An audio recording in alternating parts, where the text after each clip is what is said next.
The female mind reading technique that allows you to approach with confidence and avoid rejection, at least in the initial stages. It should also increase your hook rate.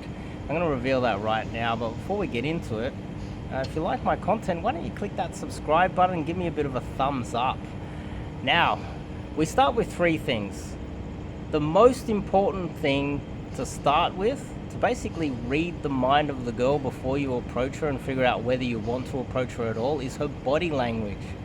Now, the type of girls that you shouldn't be approaching are girls that are running, girls that are in a rush, girls that look flustered. They just finished work, they're in a rush to get to the taxi or the bus or the train. If she looks like her body language, she's in a rush to get somewhere, often on the phone.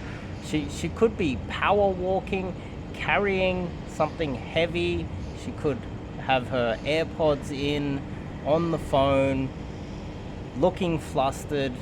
It's probably not a good idea for you to approach her. Although I've seen guys try to approach girls like that, it's never really ended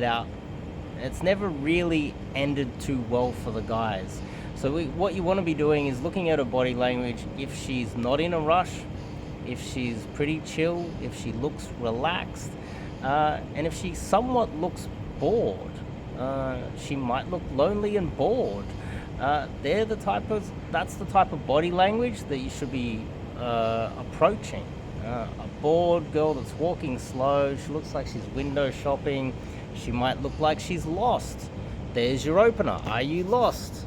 A girl that is looking that way is easier to approach. She's more approachable and more likely to get a good reaction too.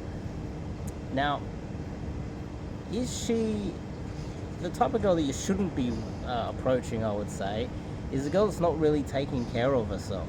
If she's wearing baggy clothes, she looks dirty, she's messy. I've seen girls go outside in their slippers and their pajamas with the hair curls in their hair, and they're just quickly going to the corner store.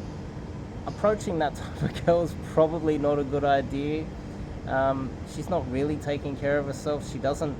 She's not dressed in a way to attract men or look her best, and so therefore she might feel a little bit weird if the guy, her future boyfriend, approaches her under those circumstances, and she might question it.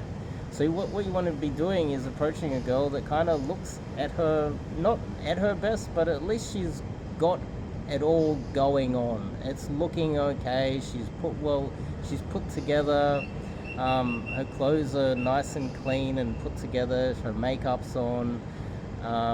She doesn't look a mess, and she won't feel embarrassed if a guy's approaching her and is attracted to her and trying to pick her up, because the way she feels, regardless of whether you are okay with it, if she doesn't feel confident and like she's in her...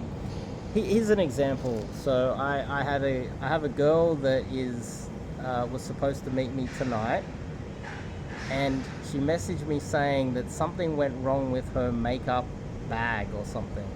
She had a whole bunch of makeup and it got damaged. Something happened to it, like water damage or something like that happened to it. And the makeup that she wanted to wear to come and meet me tonight was damaged, so she couldn't put the makeup on. And in my male mind, I'm thinking, who cares? Just come out. You don't need the makeup. Just come out. But she gave me a long explanation why she would be uncomfortable not coming out to meet me tonight at looking at her best. And still now, even after she explained it to me in detail, I still don't get it. I still don't understand it, and most of you guys out there won't understand it either. But if she's not feeling confident, then the date's not going to go too well, and therefore if she doesn't feel like she's put herself together and she's attractive enough or putting her best foot forward, then it's going to negatively affect the date, and therefore it's going to affect everything, even though I really don't care. I don't really mind. I would rather her turn up natural. So keep that in mind. If she's not well put together, she might not be the right girl for you to approach at that moment. Maybe you see her next week in the same location, she's well put together, have a shot then. 3, you just have a bad feeling about this one. I would go with your gut. Now, there are times where you will spot the girl and you will instinctively go, that's my girl, that's my future girlfriend. I've had that happen to me in the past. I got on the train and I saw her on the platform and I was like, that's the girl, that's her. And I approached her, we had a nice little conversation. We both went our separate ways in 2 different carts on the train. The train traveled for about half an hour. I was supposed to get off 1 stop earlier at Town Hall, but she got off at Central Station, and so I waited 1 more stop. We both got off on the platform at Central Station, and then I reapproached, and I ended up dating that girl for multiple years, and it was a magnificent time. And that was instinctive. I saw her, I'm like, that's the girl, that's my future girlfriend, and she did become my future girlfriend. Now, the reverse is true, where you will see a girl and your gut will tell you not to talk to that girl because she's trouble, she's dangerous, she's toxic, there's something wrong with her, or your gut will just go, no. As long as you do not have a lot of social anxiety, you're okay with talking to people in general,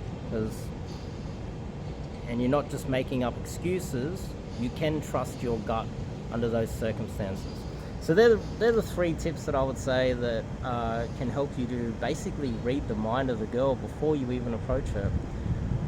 So if you like this tip, give me a thumbs up, give me a subscribe.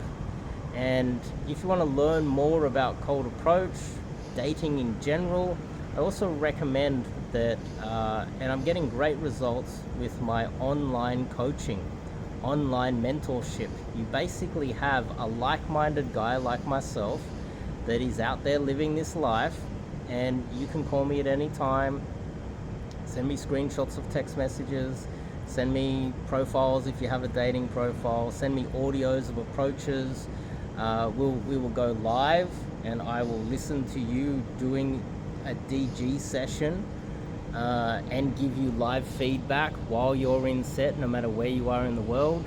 And just someone to strategize with that's like-minded and actually knows what they're talking about. That's also another factor.